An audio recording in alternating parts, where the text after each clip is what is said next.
जय श्री माता जी। सभी सहयोगी भाई बहनों का आज के ध्यान सत्र में हम स्वागत करते हैं। कलेक्टिव बंधन।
तीन महामंत्र, उसके पश्चात श्री गणेश मंत्र।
परम पूज्य श्री माता जी कृपावंत होकर हमें ध्यान में संतुलन प्रदान कीजिए।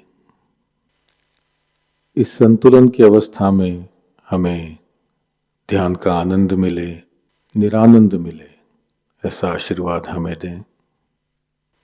परम पूज्य श्री माता जी, आपकी कृपा में इस संतुलन की अवस्था में हम अपनी ध्यान की गहराई में उतर सके, ऐसी स्थिति हमें प्रदान कीजिए।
इसी ध्यान की अवस्था में हम परम पूज्य श्री माता जी की अमृतवाणी आत्मसात करेंगे।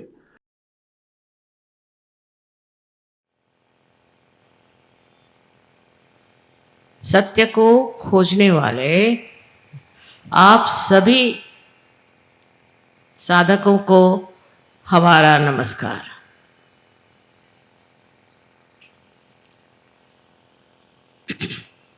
हम सत्य को खोज रहे हैं, किंतु कौन सी जगह खोजना चाहिए, कहाँ खोजना चाहिए, कहाँ ये सत्य छिपा हुआ है, ये पहले समझ लेना चाहिए। आप देखिए कि परदेश से हजारों लोग हर एक देश से यहाँ आते हैं और उनसे पूछा जाए कि तुम यहाँ क्यों आए, तो कहते हैं कि हम यहाँ सत्य खोजने आए।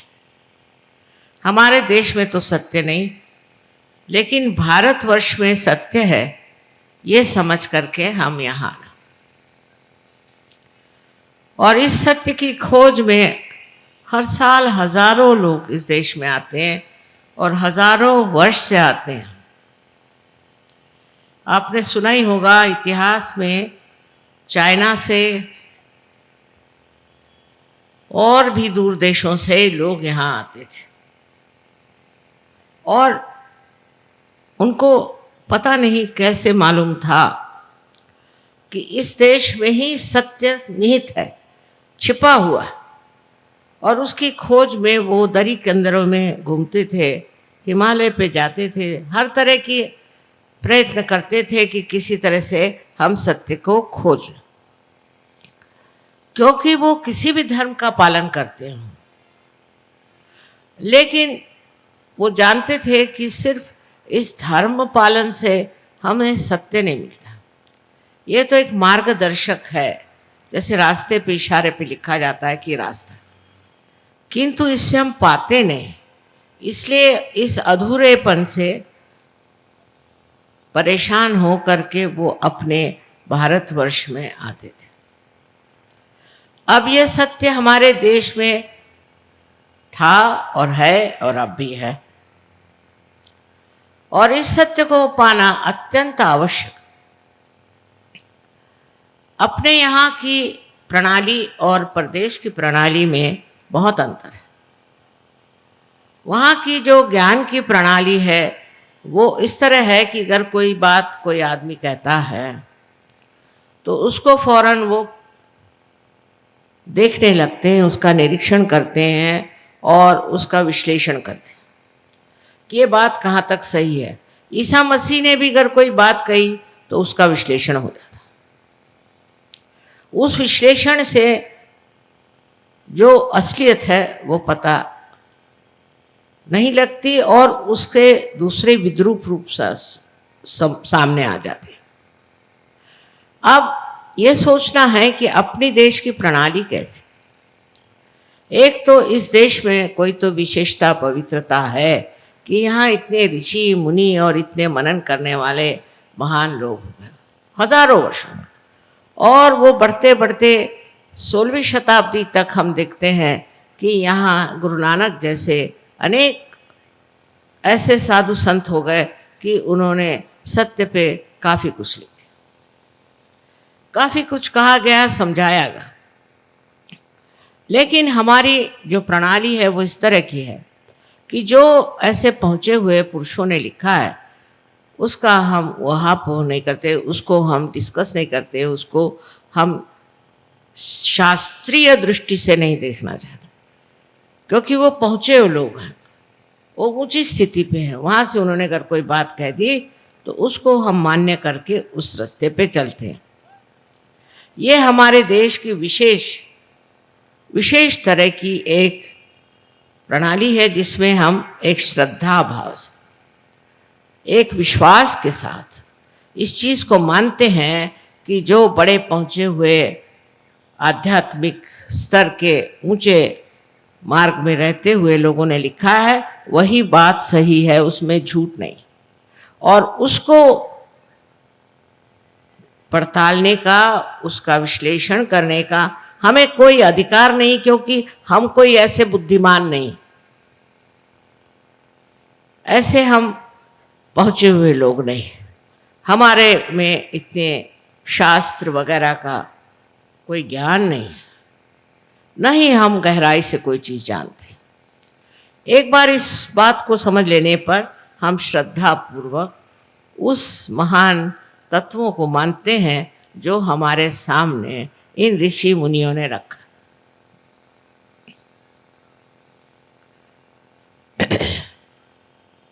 विदेश में भी मैंने देखा कि बड़े बड़े वहाँ पर सूफी लोग हो गए और उन्होंने बिल्कुल सहज की बातें करी, बिल्कुल सहज की ही बात करी, लेकिन उनको कोई मानता नहीं है। सूफियों को उनकी मान्यता बहुत ही थोड़ी सी, थोड़े से लोग उनको मानते हैं और सिर्फ उनकी कविता पढ़ के बड़ा मनोरंजन कर लेते हैं, पर उन्होंने जो कहा उस मार्ग पे नहीं चलते। ऐसे हर एक देश में भी बड़े बड़े सूफी हो गए हैं। इंग्लैंड जैसे देश में भी विलियम ब्लेक जैसा एक बड़ा भारी संत हो गया, लेकिन उसकी बात कोई नहीं मानते हैं। और हमने तो कभी कॉलेज में भी उसका नाम नहीं सुना था, लेकिन हम जानते थे कि वो है। जब लंदन गए तो पहली मर्तबा हमने उनकी किताबें खरीदी। उसका कारण यह है कि विलियम ब्लेक पागल है, जितने भी सूफी थे सब पागल है, मतलब अपने ऋषि मुनि भी पागल है इनके हिसाब किताब से। इस तरह की जो अहंकारिता प्रदेश में है वो इस देश में नहीं थी ऐसा कहें, क्योंकि अब तो हम बिल्कुल परदेशी हो रहे हैं। हमें अपने देश के बारे में कुछ मालूमात ही नहीं, हमारे स्कूलों में बच्चों को कुछ मालूम ही नहीं। किसी बच्चे से हमने पूछा कि तुम अजंता के बारे में कुछ जानते हो, तो कहना ये अजंता हिंदुस्तान में है कि बाहर है। अपने देश की जो संपत्ति है वो इतनी ज़्यादा, इतनी गहरी, इतनी अचल है कि उसको देखना, जानना हम हिंदुस्तानी अपना कर्तव्य ही नहीं समझते। यहाँ की संस्कृति के बारे में तो कुछ बता ही नहीं सकते। कितनों ने मुझसे कहा, खासकर हमारे जो परदेशी सहयोगी हैं, कि माँ आप एक किताब हिंदुस्तान की जो खासकर गहरी बातें हैं उस पर लिखो। सो मैंने कहा कौन सी गहरी बात? कहले संस्कृति, भारतीय संस्कृति पर आप एक किताब लिखो। मैंने कहा ये तो महासागर, इस सागर में से मैं आपको क्या दे सकती हूँ? उसके लिए तो ग्रंथ पे ग्रंथ लिखने पड़ेंगे। एक छोटी सी बात हम सब हिंदुस्तानियों के लिए एक बताती हूँ मैं, मजाक की बात, कि एक फॉरेन लेडी थी, अम्बासडर की बीबी थी, वो हमारे पास है। सो गले में वो हार पहने हुए थे। तो मुझे कहले मेरे समझ में ये हिंदुस्तानी नहीं आते। मैंने कहा क्या हुआ? कहले मैं एक फूलों के दुकान में गई थी और उस दुकान में बड़ा सुंदर एक हार था, वो खरीद के मैंने पहन लिया। तो वो जो लड़की थी जिसने बेचा, वो पेट पकड़ पकड़ के हंसने लग गई और रास्ते में सब लोग मेरे ऊपर हंस रहे क्योंकि मैंने गले में हार पहन लिया। मैंने कहा अब इसको कैसे समझाएं? मैंने कहा भाई देखो, यहाँ कोई अगर आपका आदर करे तभी हार पहनाया जाता है। आप अपना ही आदर तो कर नहीं सकते, तो आप अगर खुद आदर करें अपना और हार पहन लें तो ये तो हिंदुस्तानी जो संस्कृति है उसके लिए एक बड़ी हास्यास्पद चीज़ है, इसे सबको हंसी आएगी। उससे कहा ये हिंदुस्तानी जो भारतीय आपकी जो चीज़ है ये बड़ी गहरी है। मैंने कहा ये तो आप कोई भी हिंदुस्तानी होगा ये बात समझ जाएगा कि इस तरह से अपने को आगे बढ़ा के रहना और इस तरह से अपने गले में हार पहन के घूमना, ये चीज़ बड़ी ही निंदनीय है, क्योंकि इसमें नम्रता नहीं, इसमें यह समझने कि हम हैं कौन, हम अपने को क्या समझे बैठे। लेकिन इस बात को लेकर के मैं कहूँगी कि महात्मा गांधी ने जो आंदोलन चलाया था वो बिल्कुल उल्टा फिर गया।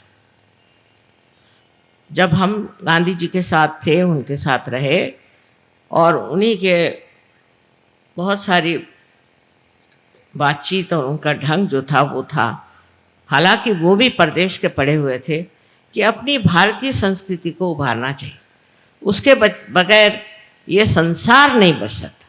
इसकर संसार को बचाना है तो भारतीय संस्कृति का यहाँ एक बढ़िया उदाहरण होना चाहिए, मसला होना चाहिए, जिसको देखकर लोग समझ जाए कि ये भी एक ज़िंदगी है, इसमें भी एक आनंद है। और उनके यहाँ 4 बजे उठने की प्रथा थी। 4 बजे उठ के नहा धो करके और आपको प्रार्थना में जाना पड़ता, और प्रार्थना में जाकर आप बैठिए तो वहाँ सांप भी बहुत, कभी कभी एक आध सांप आपके सामने डोलता हुआ दिखाई देता था, पर कुछ कभी किसी को काटा हो बिच्छू ने भी तो पता नहीं। इतना वातावरण उनका शुद्ध था और वहाँ नम्रतापूर्वक सब लोग, हर एक जाति के, हर एक धर्म के लोग बढ़ के प्रार्थना करते और प्रार्थना में संगीत आदि सब कुछ होता था। और उन्होंने जो भजनावली भी लिखी, आश्चर्य की बात नहीं है क्योंकि मैं इस बात को जानती हूँ कि वो कितने आध्यात्मिक थे, कि सारे कुंडलिनी के ही चक्रों पर उन्होंने एक के बाद एक, एक के बाद एक के बाद इस तरह से सारे श्लोक लिखे पूरे। सबसे पहले उन्होंने लिखा था तो गणेश की स्तुति, फिर सरस्वती की स्तुति। इस तरह से करते करते उन्होंने हर एक चक्र के जो अधिष्ठित देवता थे उनके ऊपर में अपनी भजनावली में लिखा था और उसी तरह से गाने का। उसके बाद बाइबल से भी लॉर्ड्स प्रेयर कही जाती थी, उसके बाद कुरान से भी कहा जाता था, और भी बुद्ध धर्म का भी और जैन धर्म की भी उसमें कुछ न कुछ श्लोक होते थे, पर पहला जो हिस्सा था उसमें एक एक चक्र पे बैठे हुए हर एक देवता को उन्होंने लिया था। इतने आध्यात्मिक दृष्टि से देखते थे, वो कुंडलिनी के बारे में जानते थे, चक्रों के बारे में जानते थे। सब कुछ जानते हुए उन्होंने इस चीज़ को लोगों में लाने की कोशिश की, ऐसी भजनावली लिखाई जिसमें इस तरह से सब चीज़ें लिखी। और अध्यात्म के बारे में बहुत मुझसे भी पूछते थे। मैं तो बहुत छोटी लड़की थी, लेकिन तब से वो पूछा करते थे कि तुम बताओ कौन सी गहनता हमारे संस्कृति की विशेष है। अब इस संस्कृति के बारे में कहना बहुत ज़रूरी है, क्योंकि गांधी जी को तो लोगों ने भुला दिया। गांधी जी तो बिल्कुल बेकार हो गए, क्योंकि उनका अध्यात्म तो कहीं दिखाई नहीं देता। आज राजकारण में अध्यात्म की तो कोई बात ही नहीं कर। अध्यात्म में हम हिंदुस्तानी नहीं जाएंगे तो कौन जाएगा उसमें, कौन उसको समझेगा। आज आप देख रहे हैं यहाँ 75 देशों के लोग आकर के और बैठे।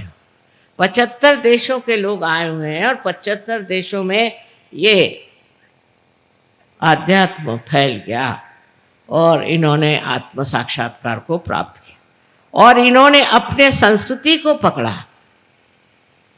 अमेरिकन संस्कृति के नहीं, इंग्लिश संस्कृति के नहीं, फ्रेंच संस्कृति की नहीं, उल्टे जिस देश से आए हैं उस देश की संस्कृति को कहते हैं कि ये तो बिल्कुल ही पतन के योग ले जा रहे, ये हमारे आत्मा का हनन करती, ये हमें नैतिकता से गिराती। इन लोगों ने समझ लिया, अब हम लोगों को नहीं समझना चाहिए। हम लोग तो ऐसे ऐसी चीज़ों का वर्णन करते हैं, ऐसे ऐसे चीज़ों के लिए लड़ते हैं जहाँ नैतिकता का विचार है ही नहीं। और सबसे बड़ी चीज़ अपने संस्कृति की देन है कि हम लोगों को नैतिक होना चाहिए। नैतिकता के अनेक नियम हैं, पर अपने देश में इस संस्कृति में सबको बिल्कुल पूरी तरह से स्वतंत्रता है, पूर्णतया स्वतंत्रता है कि आप स्वतंत्र हैं। चाहे आप नैतिक होना चाहें, चाहे आप कुछ होना चाहे, हो जाइए, क्योंकि अंतिम स्थिति में आपको पूर्णतया स्वतंत्रता मिलती है। अब स्वतंत्र समझना चाहिए, स्व के तंत्र को जानना, यही स्वतंत्रता। और स्व माने क्या? स्व माने आपका आत्मा। आत्मा को जानना ही स्वतंत्रता है। शिवाजी ने कहा था फ्यूचर के बारे में, भविष्य के बारे में, कि स्व का तंत्र जानो। पहली चीज स्व के तंत्र को जानना होगा, और वही सहयोग है जिससे आप स्व के तंत्र को जानते हैं। और इस स्व के तंत्र को जानने के लिए सबसे सहज मार्ग जो है वो है भारतीय संस्कृति। इसकी गहराई में आप उतर ही नहीं सकते, क्योंकि आप पता नहीं कहाँ से कहाँ फेंक दिए गए। एक तो गलती ये हुई कि ऐसे लोग हमारे ऊपर आ गए कि जिनको भारतीय संस्कृति के बारे में कुछ मालूमात ही नहीं, जिन्होंने गांधी जी को लपेट के बिठा दिया एक तरफ में, तुम बैठे रहो। और उन्होंने जो बातें सिखाना शुरू कर दी वो सारी भारतीय संस्कृति के विरोध में। जैसे मैं चित्तौड़गढ़ की हूँ, वहाँ आपने सुना होगा कि पद्मिनी ने जौहर किया। उन्होंने जौहर किया था औरतों की इज्जत और अब्रू, चैस्टिटी, ये सबसे बड़ी शक्ति है, ऐसा हम लोग मानते हैं अपने संस्कृति। जिस जगह औरतों की इज्जत और अब्रू हट जाती है वो जगह में राक्षस और ब्रह्म राक्षस और हर तरह के भूत आके रहते हैं। और ये बात आप साक्षात देख सकते हैं अमेरिका में हो रहा है। अमेरिका में इतनी गंदी चीज़ें हो रही हैं कि मैं तो आपके सामने बता नहीं सकती, पर यहाँ तक कि अपने ही बच्चों को माँ लोग मार डालते। और इस कदर गंदगी वहाँ है, क्योंकि आप अभी वहाँ गए नहीं, बाहर के ढोल सुहाने होते हैं, कि वहाँ के लोगों में ज़रा सा भी भय नहीं है, परमात्मा का भय नहीं, परमात्मा की शक्ति का विश्वास तक है कि नहीं पता। सब कुछ पैसा, सब कुछ पैसा, किसी भी तरह से पैसा ले। हमारे एक वहाँ हैं, उनसे किसी अमेरिका के आदमी ने कहा कि भाई तुमको इतना इतना रुपया देता हूँ, तुम फलानी औरत को मार डालोगे? उसे कहा ना मैं कभी नहीं मार सकता। कहा क्यों? कहले नहीं मैं मारना नहीं चाहता किसी, क्यों मारूं? कहले पैसे के लिए। कहले पैसे के लिए क्या? दुनिया के लिए मैं नहीं मार सकता। तो उसने कहा मैं तो मार दूंगा। कहा क्यों? क्योंकि इसमें पैसा मिलता है, सबसे बड़ी चीज़ है पैसा। फिर आपकी माँ को भी मार दो। जब पहले एक साहब यहाँ आए थे तो मुझसे कहने लगे कि माँ मैंने अपनी माँ को ही मार डाला। मैंने कहा अच्छा, कल तुम मुझको भी मार डालोगे? जो अपनी माँ को मार सकता है और माँ के प्रति जिसे श्रद्धा नहीं है, वो हिंदुस्तानी नहीं हो सकता, वो भारतीय नहीं हो सकता। माँ के तो बहुत वर्णन है, और माँ को तो हम शक्ति स्वरूप मानते हैं और उसी शक्ति की पूजा करते हैं। सबसे पहले सारे ग्रंथों में माँ का, माँ से ही सब शुरू। और इन लोगों की जो व्यवस्था है परदेशियों की, उसमें माँ का तो कोई स्थान ही नहीं।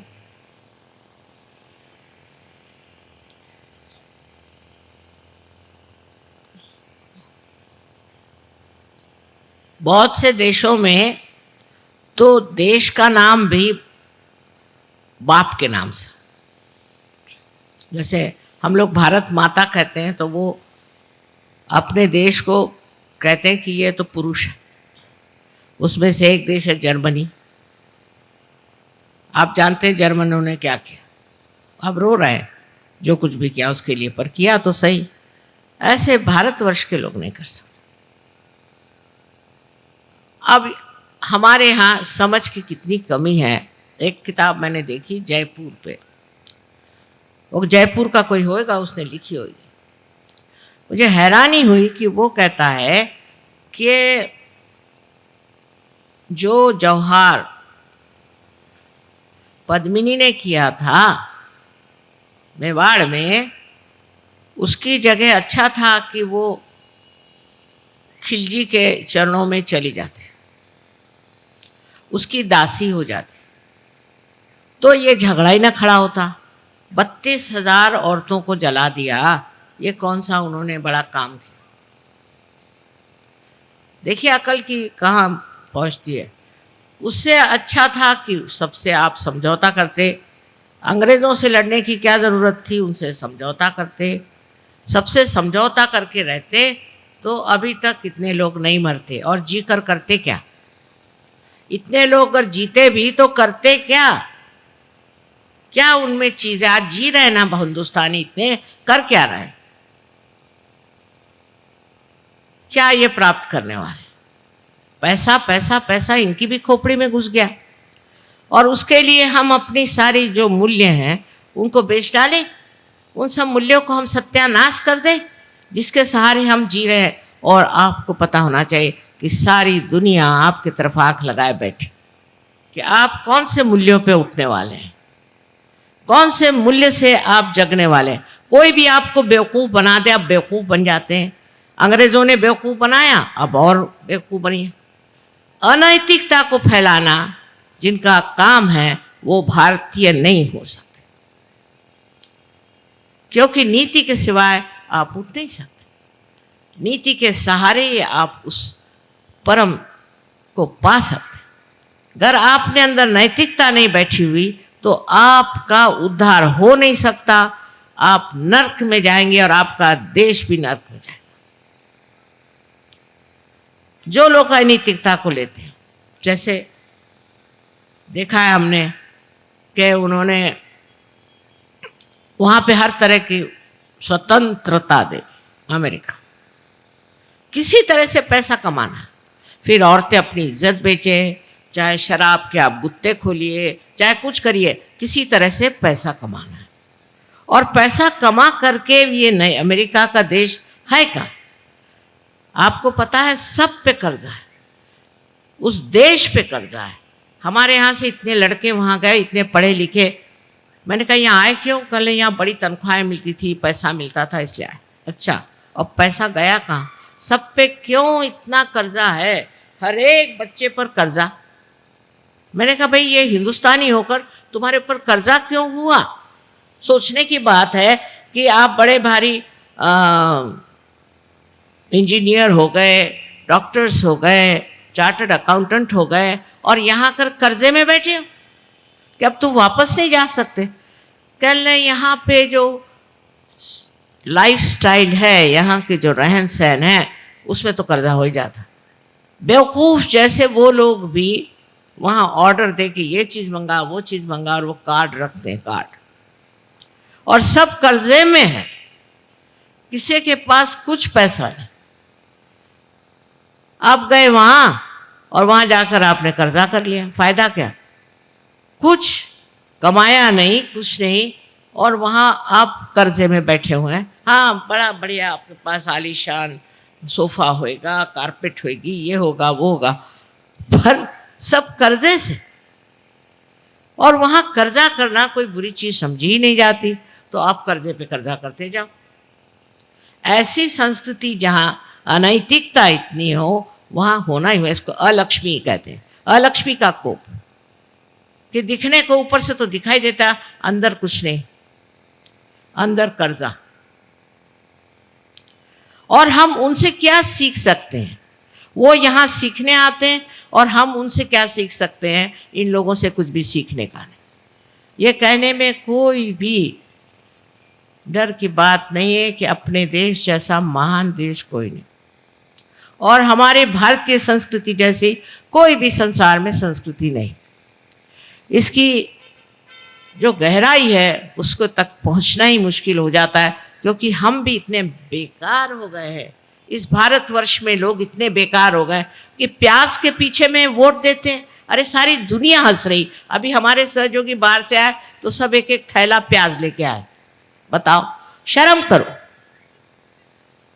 शर्म करो इस बात। बेवकूफ बनाना तो बहुत आता है लोगों को, लेकिन बेवकूफ बनना हिंदुस्तानियों को आता है। अभी ये लोग सब गठरी भर भर के अपने साथ प्याज लाए। मैंने कहा प्याज क्यों लाए? कल आपके देश में प्याज की इतनी कमी है कि सरकार बदलना चाहते हैं। मैं कहा ये तो है, एक बात हो गई, लेकिन अब तुम शर्मिंदा मत करो हमें। वो दिन गए जबकि देश के लिए लोग लड़ते थे, सब कुछ अपना त्याग किया। हम खुद कितने बार मार खाई इनकी, क्या क्या किया। मैं पूछती हूँ जो आज इतना अधिकार लगा रहे हैं, इनके बाप दादा ने भी कुछ किया देश के लिए, या इन्होंने कुछ किया है देश के लिए? जब संग्राम इस देश में हुआ था, जब लड़े थे लोग, जेल में गए, लाठी खाई, मार खाया, घर द्वार मिटा दिए, तब इनमें से कोई लोग थे क्या वहां? अब बैठ गए अधिकार जमा के कि ये नहीं होना चाहिए, वो नहीं होना चाहिए। मैं देख देख के हैरान हूं कि अनैतिक चीजें लाने में इतना झगड़ा हो रहा है। नीतिवान लोग जो थे उनको खराब करो, उनसे पैसे ऐंठो, को शराब पिलाओ, उनको गंदी बातें सिखाओ, उनसे पैसे ऐंठ करके और सब खा जाओ। एक चीज है कि आपको ये सोचना चाहिए कि अगर आप सहज में आ रहे हैं तो आपको इस भारतीय संस्कृति को ही अपनाना पड़ेगा। फिर आप कोई भी जाति के हो, कोई भी धर्म के हो, कोई भी आपका विचार, उसके सिवाय नहीं हो सकता। और सहज मार्ग क्या है वो भी एक समझने की बात, कि हम लोग श्रद्धापूर्वक किसी चीज को मानते, लेकिन अभी तक उसको पाया नहीं। इसीलिए झूठे लोग बहुत आ गए, गड़बड़ी बहुत हो गई, हर जगह गड़बड़ी होती है, मारा मारी होती है, सब होता है, माना। लेकिन इसके लिए बताया गया है कि तुम आत्म साक्षात्कार को प्राप्त, आप आत्म साक्षात्कार को प्राप्त करो। आपके धर्म का कोई अर्थ नहीं, आपके बातचीत का कोई अर्थ नहीं जब तक आपने आत्म साक्षात्कार नहीं किया। बुद्धि से नहीं हो सकता, ये बुद्धि से परे चीज है, ऐसे आइंस्टीन ने कहा है। अब लो और कौन चाहिए आप, ये बुद्धि से परे चीज है, बुद्धि से आगे है। सारे शरीर को, बुद्धि, मन को, सबको अगर तुम मानते भी हो तो ये कोई शाश्वत चीज नहीं है। शाश्वत चीज जो है वो बुद्धि से परे, जिसे परम चैतन्य कहते हैं, उसको उसने टॉर्शन एरिया कहा हुआ है आइंस्टीन ने। वो बेचारा, वो भी एक आत्म साक्षात्कारी था, वो कह गया, उस पर मार लोगों ने लगा दिया, साइंस हर जगह। इसने कहा टॉर्शन एरिया, तो वो कहा है कैसे मिलेगा, कैसे पाएंगे, मिल ही नहीं सकता, क्योंकि ये जो टॉर्शन एरिया है ये आत्म साक्षात्कार के बाद ही प्राप्त होता। तो पहले आत्म साक्षात्कार करिए। अब उसके लिए बहुत से झूठे लोग निकल आए अपने देश में, बहुत से तांत्रिक निकल आए, वो कुछ दौर धंधा कर रहे हैं, कुछ हीरा दे रहे हैं, कोई कुछ कर रहे हैं, उसी में फंसे जा रहे हैं।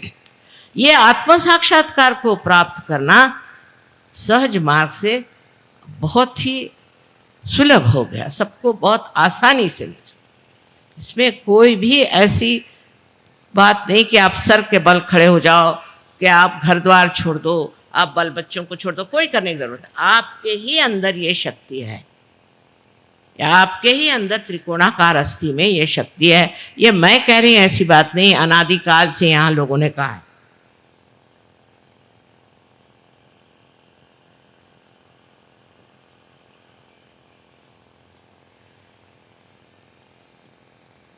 सिर्फ जो लोग कहते थे, मुझे आश्चर्य है कि हमारे यहाँ से इतने हजारों वर्ष पूर्व मच्छिंद्रनाथ, गोरखनाथ, ये लोग कहाँ पहुँचे, तो बोलीविया में पहुँचे, जो कि हम लोग जा नहीं सकते, वहाँ बड़ा मुश्किल है।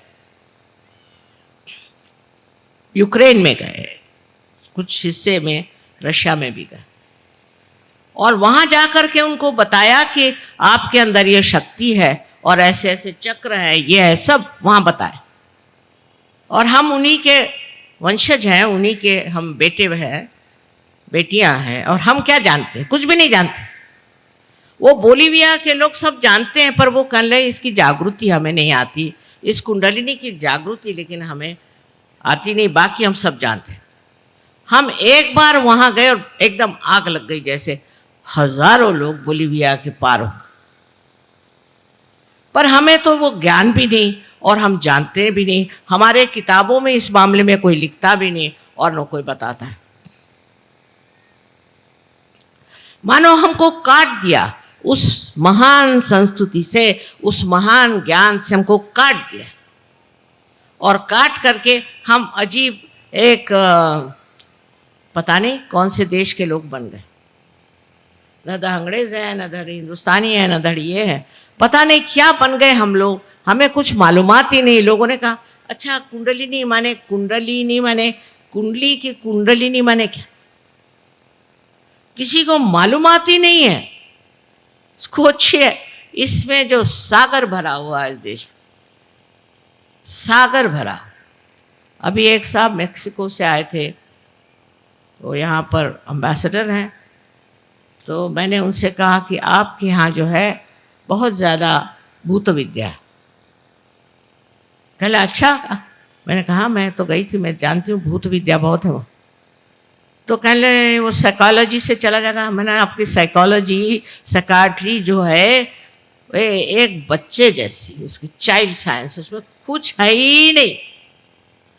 आपको जानना है तो मैं बताऊंगा कि ये भूत विद्या, हमारे यहाँ जो साइकोलॉजी, साइकाट्री है, वो कितनी गहन, एक एक बातें उसके अंदर लिखी हुई है, और वो मैं समझाऊंगी तुमको। तो वो बेचारे बहुत ज्ञान पिपासु हैं, ज्ञान जानना चाहते हैं, लेकिन मेरे पास जब टाइम होगा तो बैठ कर उनको मैं समझाऊंगा। पर आप सोचिए कि आपके देश में इतना गहन, यहाँ ज्ञान का भंडार पड़ा हुआ है और आप कहाँ भाग रहे हैं? क्या कर रहे हैं आप लोग? जो देश आपके हिसाब से ऊंचे उठ गए, बड़े अग्रसर है, उनको जाके देखिए ना आप लोग। देखा नहीं? मैंने तो देखा है। वहां के लोग सुखी हैं क्या? अगर सुखी होते तो यहाँ क्यों आते? यहाँ आनंद को खोजने क्यों आते? वो तो ऐसी चीज है कि आज आपको एक छोटा सा घर चाहिए, फिर मोटर चाहिए, फिर फलाना चाहिए, फिर वो चाहिए। जो मिलता है उससे आप सुखी नहीं, उसके बाद दूसरी चीज चाहिए, उसके बाद तीसरी चीज चाहिए। तो उसके पीछे इतने भागने की जरूरत क्या? कोई समाधान नहीं, कोई संतोष नहीं। लेकिन सहज में ये सब मिल जाता है। सहज में आपको पूर्णतया समाधान और संतोष मिलता है। पर सहज मार्ग भारतीय संस्कृति पे बसा हुआ है, विदेशी संस्कृति नहीं चलेगी उसमें। जो सहज में आना चाहता है और आत्म साक्षात्कार लेना चाहता है, उसको पता होना चाहिए। अब ये औरतों को देखिए, बाहर से आई साड़ी आड़ियाँ पहन के बैठी हुई हैं। इसका मतलब नहीं कि अब वो हरे रामा जैसे कूदते फिरिए, उसकी ज़रूरत नहीं। असलियत को पाना है, रियलिटी को पाना है, तो गहराई से उतर करके और इसमें समाना पड़ेगा, इसको समझना पड़ेगा। इसमें कोई ऐसी बात नहीं है कि जो आप नहीं कर सकते, क्योंकि आप इस महान देश में पैदा। ऐसा लिखा जाता है शास्त्रों में कि भारतवर्ष में पैदा होने के लिए हजारों वर्षों की पुण्याई काम आती। बताइए, हजारों वर्षों की पुण्याई के बाद मैं क्या देख रही हूँ, कैसे लोग पैदा हुए। और साहब, अभी हमारे ज़िंदगी में हमने ऐसे लोग देख लिए जिन्होंने देश के लिए अपनी जान निछावर कर दी, और अभी प्यास के लिए क्या बहे। शर्म की बात है। पद्मिनी ने 32,000 औरतों को लेकर जौहार कर दिया। हमारे देश की विशेषता क्या है? हमारे मूल्य पर वो सहज से जागरूक होंगे, क्योंकि मैंने देखा प्रदेश के भी लोगों में वही मूल्य जागरूक हो गए, क्योंकि ये हमारे अंदर बैठे हुए मूल्य हैं।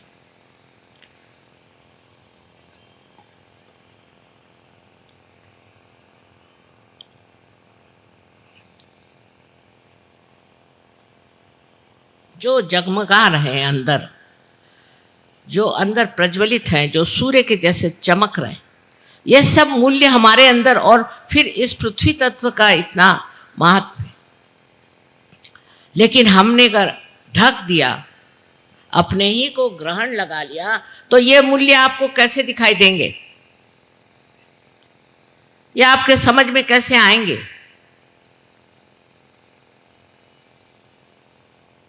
कोई एक तरह का पर्दा हो तो बात करें। कबीरदास जी ने कहा था, बहुत सुंदर सब कुछ लिखा है उन्होंने सहज के बारे में, पर लोग समझ नहीं पाते, लोग नहीं समझ पाते। जैसे कि ईड़ा पिंगला सुख मन नाड़ी। अब लोगों क्या, ईड़ा पिंगला क्या है? ईड़ा पिंगला चीज़ क्या है? उनको नर्वस सिस्टम मालूम है, ऑटोनॉमस नर्वस सिस्टम मालूम है, पर यही ईड़ा पिंगला और सूक्ष्म नाड़ी जो है वो है, ये नहीं मालूम। उसके बारे में कुछ जानते ही नहीं। उन्होंने लिखा, सैया निकस गए मैं ना लड़ी थी। तो हमारे लखनऊ में लोग रहते हैं, उनको मैं कहती तुम लोग दिल फेंक बहादुर हो। तो वो सैया को सोचते हैं कि सैया माने उनका कोई तो भी लवर या कोई प्रेमी है, वो निकल गया, वो नहीं रोई। मैंने कहा, कबीर को ये सबसे करना क्या है? वो क्या रोमांटिक थे क्या? उन्होंने ये कहा कि मेरी जिंदगी निकल गई, मैं मृतप्राय हो गया, तो भी मैं उससे लड़ा नहीं, मृत्यु के साथ मैं लड़ा नहीं। तो वो आप सोचिए कि विपर्यास हमने कितना कर दिया, कितना उसको बदल दिया, परवर्ट कर दिया कि जैसे सुरती चढ़े कमान। ये कुंडलिनी को सुरती कहने वाले कबीर को हमने सुरती को, बिहार में सुरती कहते हैं तंबाकू को। बिहार का जो हाल है सो देखिए, एक एक बिहार में महान लोग हो गए, बुद्ध हो गए, महावीर हो गए एक तरह से, और मेरे ख्याल से गुरु गोविंद साहब का भी मैंने वहाँ देखा है। इस तरह से अनेक वहाँ पीर हो गए, कितने लोग हो गए इस बिहार में। जैसे कि एक सरोवर में कमल उग जाए, अनेक कमल उग गए। अब उन्हीं का नाम लेकर के लोग कहें कि साहब हमारे देश में तो ये कमल हुए थे, हमारे देश में वो कमल हुए थे। आप तो कीड़े हैं अब भी उसी में, आप क्या बात कर। आपको कमल होना है तो सहज में उतरो। सहज में उतरना कठिन नहीं है, सहज, पर सहज में रहना कठिन। आदमी को जो आदत हो गई इधर से खाना खाने की, वो ऐसे सादा खाना नहीं खा सकता। सहज में आप पार हो जाएंगे, आत्म साक्षात्कार आप प्राप्त कर लेंगे, इसमें कोई शंका नहीं। विशेष करके खास कर आप अगर भारतीय हैं तो सर आंखों पर, चाहे आप कोई भी जाति के, मुसलमान हिंदू कोई हो, आपका फर्क नहीं पड़ता। लेकिन इस आत्मा को प्राप्त करने के बाद उसमें जमना पड़ता है। जैसे बीज है वो प्रस्फुटित हुआ और उसमें से अंकुर निकल भी आया हो तो भी उस अंकुर को वृक्ष होना पड़ता है। वही हम लोग मार खा जाते क्योंकि चारों तरफ वातावरण ही खराब है। सिर्फ हम लोग वातावरण उसको सोचते हैं कि जो गैसी है, जैसे गैसेस निकल रही है, नहीं नहीं, विचार से भी वातावरण बहुत खराब होता है। इसकी भी प्रक्रिया बहुत खराब है। चारों तरफ से विचारों का आंदोलन जो चलते रहता है, खासकर हमारे अखबार वाले जो हैं वो तो एक कमाल के लोग हैं। पता नहीं कौन से देश के रहने वाले, मुझे तो भारतीय नहीं लगते। उनमें से किसी को भी भारतीय संस्कृति के बारे में कुछ मालूमात नहीं। बहुतों ने कहा कि माँ हम आपका एक सेमिनार या कुछ भी कहिए करने वाले हैं जिसमें सब हमारे अखबार वाले आए। मैंने कहा ना ना ना ना ना ना, मुझे उनसे बात नहीं करनी, उनके बस का नहीं, तो उनके बस का नहीं। रात दिन इससे उसको लड़ाओ, उससे उसको लड़ाओ, इससे झगड़ा करो, उससे झगड़ा करो, इसके सिवा और वो कुछ नहीं करते। पर अभी 30 देशों से यहाँ आए थे, 30 देशों से यहाँ आए थे लोग, जर्नलिस्ट आए थे, और उन्होंने कहा कि माँ हम चाहते हैं आपकी एक मीटिंग हो। और आश्चर्य की बात है कि 30 देश के जितने भी वहाँ से आए हुए थे सबके सब पार हो, सबको आत्म साक्षात्कार मिल गया और सबके हाथ में ठंडक आने लगा। लेकिन जिनका दिमाग चालाकी में चलता है, जो लोग चालाकी करते हैं, इधर से उधर झूठी बातें बनाते घुमाते हैं, ऐसे चालाक लोगों को सहयोग नहीं कुछ कर सकते। सहयोग चालाकों के लिए नहीं है, उसी तरह से मूर्खों के लिए भी नहीं। जो आदमी चाहता है हृदय से कि हमें आत्म साक्षात्कार हो, वही प्राप्त कर सकता।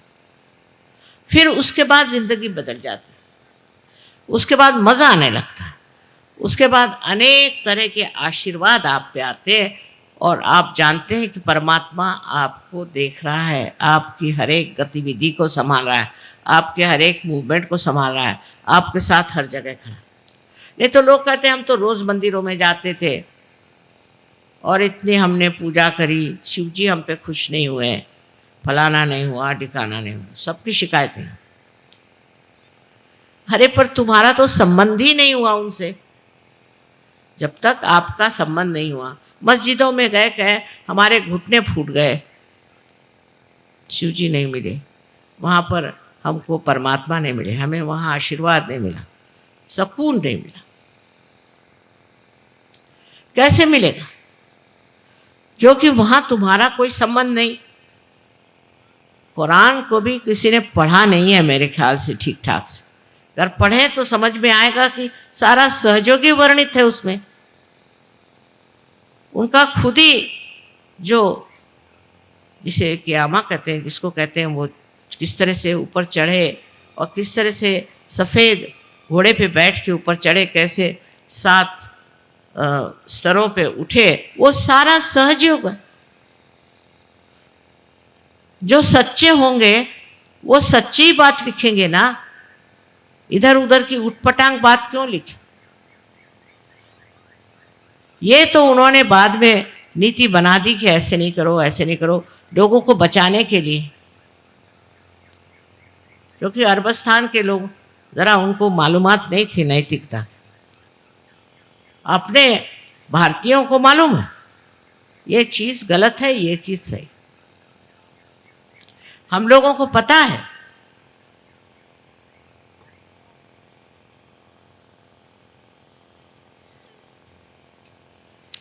एक लड़का अंग्रेजी पढ़ने गया था कैम्ब्रिज में। उसने बताया, मुझे बड़ी हैरानी होती है कि ये लोग हर एक चीज़ को सोचते हैं कि एक बड़ा भारी आवाहन है, चैलेंज है। मैंने कहा कैसे? मुझे कहने लगे कि तुम ड्रग क्यों नहीं लेते? उनका मुझे नहीं लेना ड्रग, हमारे नीति में नहीं बैठते। कल ये कहाँ की नीति निकाल रहे हो? ड्रग लो, हम लोग सब ड्रग लेते, तुम भी ड्रग लो। ये तो तुम्हारे लिए चैलेंज है, तुम्हारी नीति के लिए चैलेंज है। उसने कहा मुझे नहीं ऐसा चैलेंज फैलेंज चाहिए। तो कह ले माँ, ये लोग तो सोचते हैं कि शराब पीना एक चैलेंज है, ड्रग लेना एक चैलेंज है, एड्स होना भी चैलेंज है। अच्छा, नर्क जाना भी एक चैलेंज है इनके हिसाब से। उनका तो सारी बुद्धि भ्रष्ट हो गई, मति भ्रष्ट है। और क्या कहें? अगर कोई कहे कि ये बड़ी अच्छी चीज़ है तो इसे क्या कह सकते हैं? एड्स वाले लोग तो मैंने कोशिश करी कि उनके दिमाग ठीक करें, तो वो तो मेरे सर पे चढ़ गए। कहले हमने तो एक बलिदान किया है। बताइए। मैंने कहा काहे का बलिदान किया? कहने लगे कि देखो हम तो एक बड़े भारे फाइटर्स हैं, हम बड़े भारे लड़ाका लोग हैं, हम फलाना टिका। मैं नमस्कार, तुम ऐसे लड़ते रहो और अपनी ज़िंदगी बर्बाद करो, और क्या करें? तुम तो कुछ आगे जाने वाले नहीं, वो तो स्पष्ट दिखाई दे रहा। तो इस तरह के वहाँ पर लोगों की प्रवृत्ति, कोई भी गलत काम करना एक चैलेंज। और हिंदुस्तानियों को सोचते हैं कि ये डरपोक हैं भारतीय लोग, बिल्कुल बेकार। और अब तो कमाल जो हो गई हम लोगों की, वो प्यास के मारे ऐसी शर्म लगती है मुझे कि अरे ये क्या इन लोगों ने हमारी दशा कर दी कि बिल्कुल ही हम लोग गए बीते बिल्कुल बेकार लोग हो गए। और इस दिल्ली शहर में कम से कम कितने ही लोग सहयोगी हैं? हजारों हजारों की तादाद में सहयोगी हैं। और पता नहीं कैसे ऐसी बातें यहाँ हो गई। अकल ही मारी गई है ना, जैसे पंजाबी कहते हैं मत मारना, वो चीज़। और ये चीज़ इतने जल्दी हो जाएगी ऐसे मुझे कभी संभावना नहीं। मैं सोचा था कि ठीक है अभी थोड़े दिन मैं बाहर काम करके आऊँ फिर देखूँगे। तो यहाँ तो हालत ही ख़राब हो गई है। तो पता नहीं कैसे लोग पैदा हो गए यहाँ पर। अब ये कह सकती है घोर कलयुग है, मान लिया, नहीं तो इंसान इतना बदल नहीं सकता। और इस कलयुग में एक भ्रांति नाम की चीज़ होती है, वो दिमाग पे काम करती है। वो जब दिमाग पे आ जाए तो कुछ दिखाई नहीं देता कि अच्छा क्या है, बुरा, बुरी बात कौन सी, नीति कौन सी, अनीति कौन सी, इसका तारतम्य नहीं रहता। इसका कुछ पता ही नहीं चलता कि ये लें या वो लें। इसी घोर कलयुग में ही सह जाना है, ये लिखा हुआ। नल दमयंती आख्यान में नल ने एक बार कली को पकड़ा, उसकी गर्दन पकड़ी कि मैं तुझे मार डालता क्योंकि तुमने मुझे बहुत सताया, मेरे बीवी से मेरा विछोह कर दिया, मैं तुमको मार डालूंगा। तो कली ने कहा कि अच्छा बाबा मेरा महात्म्य तो सुन लो फिर मार डालना। उसने कहा तुम्हारा क्या महात्म्य, तुम तो दुष्ट हो। कले नहीं, मेरा एक महात्म्य। महात्म्य यह है कि कलयुग में लोगों में भ्रांति हो जाएगी, भ्रांत हो जाएंगे, माने बौखला जाएंगे।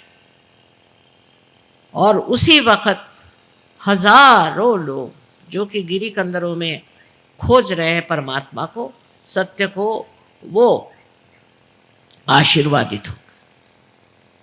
वो लोग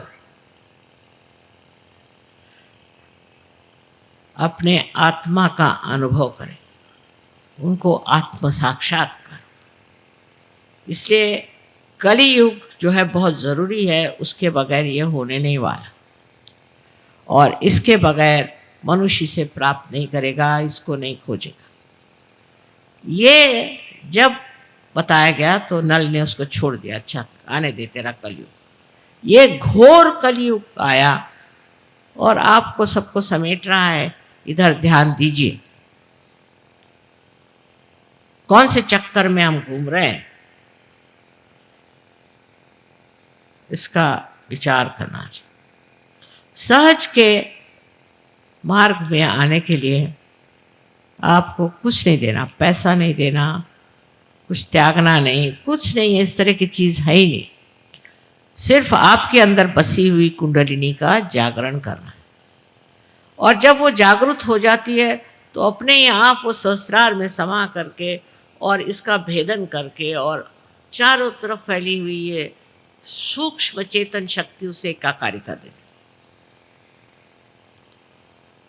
एकदम सादी बात है, आपका आज तक उस सूक्ष्म शक्ति से कोई संबंध ही नहीं आया, आपने आज तक उस सूक्ष्म शक्ति को महसूस ही नहीं किया, उसको जाना ही नहीं, और बगैर जाने बगैर ही आप भगवान का नाम ले रहे हो, मंदिरों में जा रहे हो और दुनिया भर के उपद्रव कर रहे हो। मस्जिद में जाने से क्या होगा, वो दिखाई दे रहा है, किसकी अकल आई है, सब आपस में मरे जा रहे हैं। और मंदिरों में जा कर के क्या हो रहा है, जहाँ पैसे खाए जा रहे हैं, दुनिया भर का भ्रष्टाचार आ रहा है।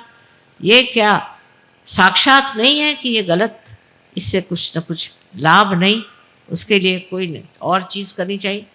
ये सामने दिखाई दे रहा है, इसका साक्षात है, सामने साफ जो चीज़ दिखाई दे रही उसको पहचानना चाहिए कि ये रास्ते ठीक नहीं, इसमें कोई फ़ायदा नहीं, ये बेकार की चीज़ है। जो पाना है अपने अंदर, अंदर के अंतरात्मा को जब तक हम प्राप्त नहीं करते, तब तक इस अंधकार में न जाने कहाँ से कहाँ हम लोग भटक जाएंगे। इसलिए पहला ज़रूरी चीज़ है कि आप इस अंधकार से उठें और आत्मा के प्रकाश में क्या अच्छा और क्या बुरा, इसको पहले जानें। पर आत्मा का प्रकाश जब आता है तो सिर्फ इतना ही नहीं होता, ये नहीं सिर्फ होता है कि आप निरक्षीर विवेक जिसको कहते हैं वो जान लें, किंतु आपके अंदर जो सत्सत विवेक बुद्धि है वो बड़ी प्रबल हो जाती, और आप सिर्फ जो सही होगा वही करते हैं, जो आपको नष्ट करेगा, जिसे अंग्रेजी में सेल्फ डिस्ट्रक्टिव कहते हैं, वो काम आप करेंगे ही नहीं। और सारा ही काम आप अत्यंत प्रेम से करते, अत्यंत दुलार से, प्रेम से सारी बात करते। मेरे लिए भी बड़ा मुश्किल है कि कोई कठिन शब्द कहें आज, लेकिन मैं तैयारी से आई थी कि आप लोगों से कहूँगी कि और बेवकूफ़ी मत करो, बहुत बेवकूफ़ी कर चुके। अब ये जो सहज के मार्ग से आप पाते हैं, पहले तो आप अपने अंदर शांति को प्राप्त करें। अपना देश शांति प्रिय, इस देश ने किसी भी देश पे आगाड़ी नहीं करी, किसी भी देश को लूटा नहीं, किसी भी देश की ज़मीन अपने हाथ नहीं। ये शांति कहाँ से आई? इतने हजारों वर्षों से हमने इतनी द्विधा उठाई, तो भी ये चीज़ कहाँ से? ये इस धरती की विशेषता, जिस धरती पे आप बैठे हैं उसी धरती की विशेषता है कि हम लोग शांति प्रिय लोग। अगर कोई हमारे ऊपर आक्रमण करता है, अटैक करता है, तो ज़रूर हम उससे लड़ेंगे, लेकिन किसी के यहाँ जा कर के और हम खुराफात नहीं करते। इस तरह की व्यवस्था अभी तक अपने यहाँ नहीं। और देशों में है अपने हाल में, उचकाएं उसको, उस पर झगड़ा लगाएं, वहाँ जाके बॉम्ब छोड़े, ये सब हम लोग नहीं करते। ये नियंत्रण हमारे ऊपर अपने आप आया हुआ है, स्वयं आया, तो अंदर की शांति प्रस्थापित होती। फिर घरों में, अपने संसार में, अपना जो छोटा सा संसार है उसमें भी शांति है।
जय श्री माता जी।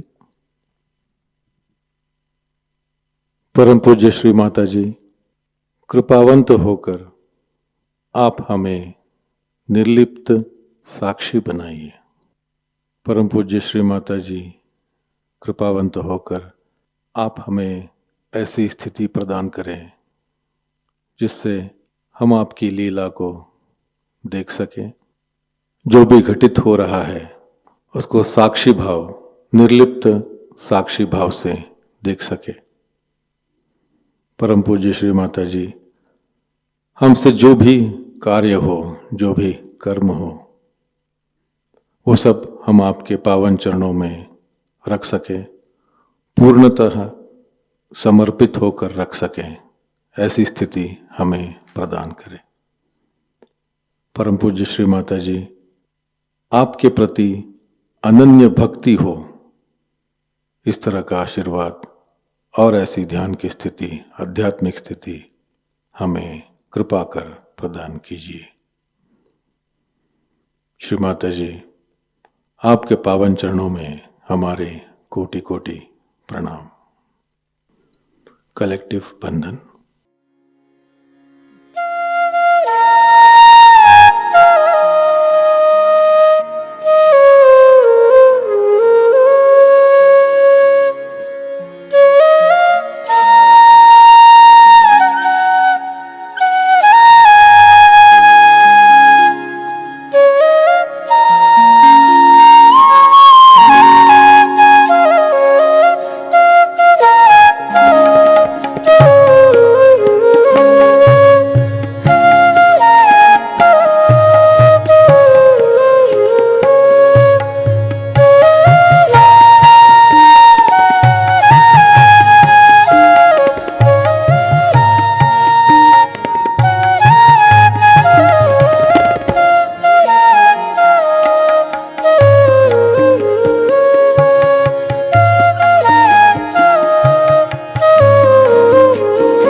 आज का ध्यान केंद्र यहीं पर संपन्न होता है। जुड़े रहने के लिए बहुत बहुत धन्यवाद।